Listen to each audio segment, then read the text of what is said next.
በጃፓን የንግድ ታሪክ ውስጥ እንደሱ ያለ ግለሰብ ማግኘት ይከብዳል። ዓለም የታላላቅ ተቋማትን ስኬት በምትለካበት ዘመን ይህ ሰው በአሮጌ ክፍል ውስጥ ሆኖ የዓለም የፋይናንስ ተቋማትን ያንበረከከ ንጉሥ ነው። $5,000 ብቻ ተነስቶ በጥቂት ዓመታት ውስጥ ወደ $160 ሚሊዮን ሀብት ያደረሰው ሚስጥር የቴክኖሎጂ ጥራት ሳይሆን የማይናወጥ የአእምሮ ቁጥጥሩ ነው። ለዚህ ሰው የገበያ መዋዠቅ የቁጥሮች ለውጥ ብቻ ሳይሆን የሰው ልጅ ፍርሃትና የስግብግብነት ነጸብራቅ ነበር። እውነተኛው ጦርነት ከገበያው ጋር ሳይሆን ከራስ ስሜት ጋር መሆኑን በሚገባ የተረዳ ሰው ነው። በአክሲዮን ገበያ ውስጥ እድል ሳይሆን የሚሰራው አእምሮ፣ ትዕግስትና ዘዴ ነው ይባላል። ነገር ግን $5,000 ብቻ ጀምሮ በጥቂት ዓመታት ውስጥ ሀብቱን ወደ $160 ሚሊዮን የቀየረ አንድ አስገራሚ ሰው አለ። ትልቅ ኩባንያ የለውም፣ ረዳት የለውም። ያለው ነገር አንድ አሮጌ ኮምፒውተር፣ አንድ ጠባብ ክፍልና የማይናወጥ ትኩረት ብቻ ነው። ስሙ ታካሺ ኮቴጋዋ ይባላል። በንግድ ልውውጥ ዓለም ውስጥ ግን BNF ተብሎ ይታወቃል። ዛሬ የዚህን ሰው ዋና ዋና የንግድ እይታዎችና የአስተሳሰብ ሚስጥሮች በጥልቀት እንመለከታለን። የታካሺ የመጀመሪያው እይታ በጣም ቀላል ስለሚመስል ብዙ ሰዎች ችላ ይሉታል። ነገር ግን እውነተኛ ሀብት የሚገኘው ከዚህ ቀላልነት ጀርባ ነው። ስኬት ማለት ሁል ጊዜ አዳዲስና ውስብስብ ስልቶችን መፈለግ አይደለም፣ ይልቁንም የተረጋገጡና ቀላል ደንቦችን ደጋግሞ በመተግበር መዋል ነው። ታካሺ ንግድን እንደ መደበኛ የዕለት ተዕለት ሥራ ነው የሚመለከተው። በገበያው ውስጥ ስሜታዊ መሆን ትልቁ ጠላት እንደሆነ ያውቃል። ፍርሃት፣ ስግብግብነትና ምቀኝነት የእርሶን ውሳኔ ሰጪነት የሚያበላሹ ቫይረሶች ናቸው። ታካሺ እነዚህን ስሜቶች ለመቆጣጠር አንድ ቀላል ደንብ ነበረው። መቼም ቢሆን በስሜት ተገፋፍቼ ውሳኔ አልወስንም ይላል። ይህንን በተግባር ለማዋል የእናንተን የንግድ ደንቦች በዝርዝር ማስፈር አለባችሁ። እነዚህ ደንቦች በገንዘብ መጠን ብቻ ሳይሆን ከስሜታዊ ሁኔታዎች ጋር የተያያዙ መሆን አለባቸው። ለምሳሌ ከ1% በላይ ኪሳራ ካጋጠመኝ እንዲሁም ስልቴ ካልፈቀደልኝ ወዲያውኑ እወጣለሁ የሚል ግልጽ ደንብ ሊኖራችሁ ይገባል። ታካሺ ገበያው ምስቅልቅሉ ሲወጣ እንኳ እነዚህ ደንቦች ከጥፋት ይታደጉት ነበር። ሌላው ዋና ነጥብ ልምምድ ነው። ታካሺ በየቀኑ ለሰዓታት የገበያ ሰንጠረዦችን በማጥናት ያሳልፍ ነበር። ዋጋው ለምን ጨመረ ወይም ለምን ቀነሰ የሚለውን የአቅርቦትና ፍላጎት ሁኔታ በጥልቀት ይመረምራል። እያንዳንዱን ግብይት ከፈጸመ በኋላ የተሰማውን ስሜትና ምክንያቱን በደብተሩ ላይ ያሰፍራል። ይህ ጆርናሊንግ ድክመቱን እንዲያውቅና እንዲያስተካክል ረድቶታል። ትዕግስት ማለት ዝም ብሎ መጠበቅ ሳይሆን ትክክለኛው እድል እስኪመጣ ድረስ ተዘጋጅቶ መቆየት ነው። ብዙ ሰዎች ገበያው ሲረጋጋ የሆነ ነገር ያመለጣቸው ስለሚመስላቸው በስህተት ይገባሉ። ታካሺ ግን ምንም ግልጽ እድል ከሌለ ለሰዓታት ዝም ብሎ ከመቀመጥ አይቦዝንም። ምንም አለመስራት በራሱ አንድ የሥራ አይነት ነው ብሎ ያምናል። እንዲሁም የኪሳራ ስጋትን በአግባቡ መያዝ የሕይወት ደንቡ ነው። ሁሉንም ገንዘቡን በአንድ ጊዜ አያፈስም። ይልቁንስ አነስተኛ ስጋቶችን በመውሰድ አጠቃላይ ካፒታሉን ይጠብቃል። ስኬት በአንድ ጀንበር አይመጣም። ታካሺ በየቀኑ 1% የተሻለ ለመሆን በመጣር ነው ለዚህ ትልቅ ውጤት የበቃው። ታካሺ ኮቴጋዋ የሚያስተምረን ሁለተኛው እይታ ትኩረት ስለመኖሩ ነው። በሁሉም ነገር ውስጥ እጃችሁን ካስገባችሁ በየትኛውም ጉዳይ ላይ ጥሩ ልትሆኑ አትችሉም። ታካሺ በውጭ ምንዛሬ፣ በክሪፕቶ ወይም በሌሎች ዘርፎች ሁሉ በአንድ ጊዜ ለመሰማራት አልሞከረም።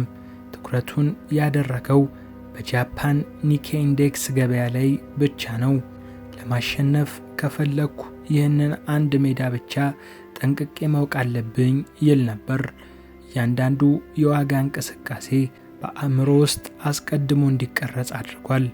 ብዙ ሰዎች በየቀኑ አዳዲስ የገበያ ወሬዎችን እየሰሙ ከአንዱ ወደ ሌላው ሲዘሉ፣ ታካሺ ግን በአንዱ ላይ በመጽናት የገበያውን የልብ ትርታ ማድመጥ ችሏል። ማንኛውም ገበያ የራሱ የሆነ የባህሪ ምት ወይንም በእንግሊዝኛው behavioral rhythm አለው። አንድን ገበያ ደጋግመው ሲያጠኑት ሌሎች ሊያዩት የማይችሉትን ስውር ምልክቶች ማስተዋል ይጀምራሉ። ታካሺ ገበያውን አይተነብይም፣ ይልቁንስ ምላሹን ይሰማዋል። በአንድ ነገር ላይ ሊቅ መሆን አሰልቺ ሊመስል ይችላል። ነገር ግን የአሰልቺ ሂደት ነው የእናንተ ልዩ ኃይል የሚሆነው። ታካሺ እኔ ከሌሎች የበለጠ ብልህ አይደለሁም፣ እኔ ግን ከሌሎች የበለጠ ረዘም ላለ ጊዜ በትኩረት እመለከታለሁ ይላል። ይህ ትኩረት በንግድ ሥራ ብቻ ሳይሆን በሕይወት ውስጥ ለማንኛውም ስኬት ቁልፍ ነው። ትኩረታችንን በተለያየ አቅጣጫ በበተንን ቁጥር እንደክማለን። በአንድ አቅጣጫ ስናደርገው ግን ተአምር እንሰራለን። ትዕግስት ዝም ብሎ መጠበቅ ሳይሆን መሳሪያ ነው። አዲስ ነጋዴዎች ገበያ ውስጥ ሲገቡ መጀመሪያ የሚያስቡት በፍጥነት ገንዘብ ማግኘት ነው። በእያንዳንዱ የዋጋ እንቅስቃሴ ውስጥ ለመሳተፍ ይሞክራሉ። ታካሺ ግን ገበያውን አላሳደደውም። በእኔ ደንብ መሠረት ወደ እኔ እስኪመጣ እጠብቀዋለሁ ይላል። ይህ በጣም አስቸጋሪው ጥበብ ነው።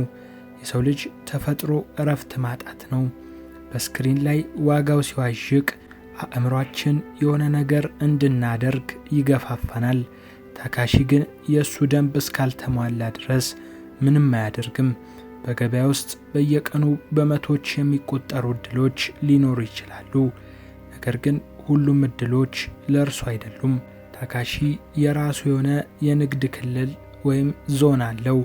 ገበያው ወደዛ ክልል ካልመጣ አይነካውም። ትዕግስት ማጣት መርዝ ነው።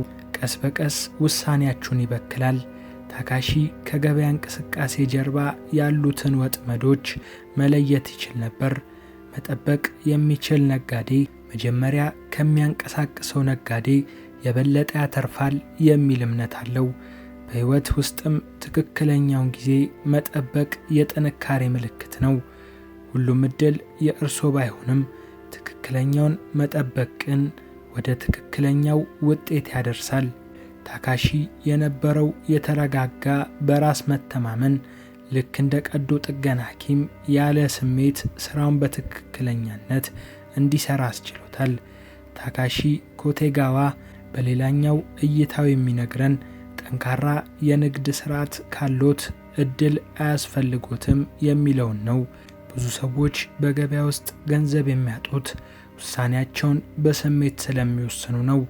ዛሬ ገበያው የሚጨምር ይመስለኛል የሚለው ግምት ሳይሆን በመረጃና በሂሳብ የተደገፈ ስሌት ነው የሚያስፈልገው። ታካሺ እኔ መቼም አልገምትም፣ እኔ አሰላለሁ ይላል።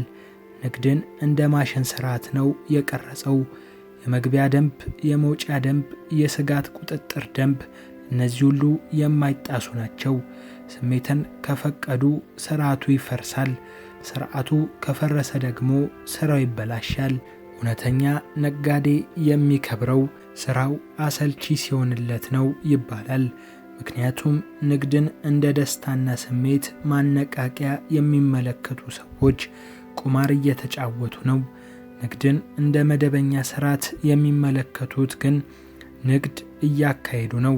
ታካሺ ንግድን መቼም ቢሆን አስደሳች አላደረገውም። ይልቁንም እንደ መደበኛ የቤት ሥራ ነው የሚያየው። ስርዓቱን መከተል በረጅም ጊዜ ውስጥ ትልቅ ውጤት ያመጣል። ኪሳራ ሲያጋጥመው እንኳ እንደ መረጃ ነው የሚመለከተው። ገንዘብ ማጣት አያመኝም፣ ከኪሳራዬ አለመማር ግን ያመኛል ይላል። ቋሚ ስኬት የሚመጣው በየቀኑ በሚደጋገሙ ጥቃቅንና ትክክለኛ በሆኑ ተግባራት ነው። ታካሺ ኮቴጋዋ በአንድ ወቅት ስለ ሰዎች ሲናገር በሕይወትህ የምትፈልገውን ነገር ሁሉ ለማግኘት መሮጥ ብቻ ሳይሆን ቆመ ማሰብ ያስፈልጋል ብሏል። የእሱ ታሪክ $5000 ተነስቶ ዛሬ ጃፓን ውስጥ እንደ ትልቅ አፈ ታሪክ እንዲታይ ያደረገው ይህ የማይናወጥ ሥርዓቱና የአእምሮ ቁጥጥሩ ነው። ይህ ጉዞ የእናንተም ሕይወት እንዲቀየር በየቀኑ አነስተኛ ግን ቋሚ የሆኑ ሥርዓቶችን በንግዶም ሆነ በሕይወቶ ውስጥ ይገንቡ። ስኬት ድንገት የሚመጣ ዕድል ሳይሆን የጥንካሬና የጽናት ውጤት ነው። የታካሺ ኮቴጋዋ ወይም የቢኤንኤፍ ታሪክ ለብዙዎቻችን እንደ ተረት ሊመስል ይችላል።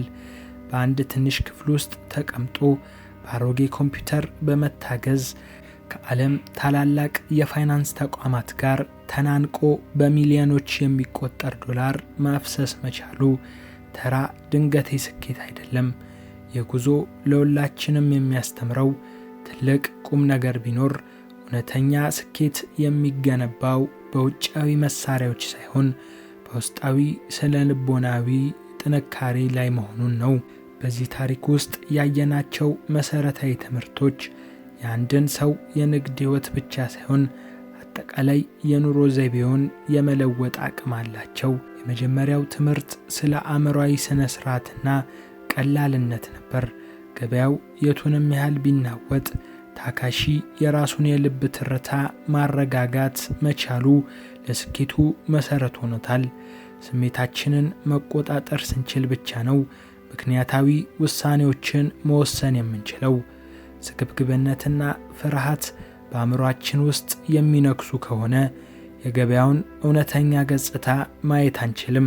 ስለዚህ ንግድን እንደ ተረጋጋ የቢዝነስ ሂደት መመልከት ቀዳሚው ተግባር ነው። ሁለተኛው ነጥብ የትኩረት ኃይል ነው። ታካሺ በዓለም ላይ ያሉትን ሁሉንም የንግድ አይነቶች ለመንካት አልሞከረም። ይልቁንም የጃፓንን የኒኬ ገበያን ብቻ መርጦ የዚያ ገበያ ጌታ ሆኗል። ይህ ትልቅ ትምህርት ነው። በዘመናዊው ዓለም ትኩረታችንን የሚሰርቁ ብዙ ነገሮች አሉ። ሶሻል ሚዲያ፣ የተለያዩ የዜና አውታሮችና የባለሙያዎች ግምት አእምሯችንን ሊያባክኑት ይችላሉ። ነገር ግን ታካሺ እንዳደረገው ጥቂት ነገሮችን መርጦ በጥልቀት መስራት ወደ ታላቅነት የሚወስድ ብቸኛው መንገድ ነው። ትኩረት ማለት አይ የማለት ጥበብ ነው። ለሺህ ለሚሆኑ አላስፈላጊ ዕድሎች አይሆንም ስንል ለአንዱ ትልቅ ስኬት መንገዱን እንከፍታለን። ሶስተኛውና እጅግ በጣም ፈታኙ ትምህርት ትዕግስት ነው። ብዙዎቻችን ትዕግስትን እንደ ድክመት ወይም እንደ ስሜት አልባነት እንቆጥረዋለን። ነገር ግን በታካሺ ፍልስፍና ትዕግስት ትልቁ መሳሪያ ነው። ገበያው ወደ እሱ ዞን እስኪመጣ ለሰዓታት መጠበቁ የገንዘብ ጥማት ሳይሆን የጥበብ ምልክት ነው። ብዙ ሰዎች በገበያው ውስጥ የሚሸነፉት ትክክለኛውን ጊዜ መጠበቅ ስላልቻሉ ነው። አንድ ነገር ማድረግ አለብኝ የሚለው ስሜት ብዙ ጊዜ ወደ ስህተት ይገፋፋናል። ታካሺ ግን ምንም አለማድረግ ራሱ ትልቅ ሥራ መሆኑን አሳይቶናል።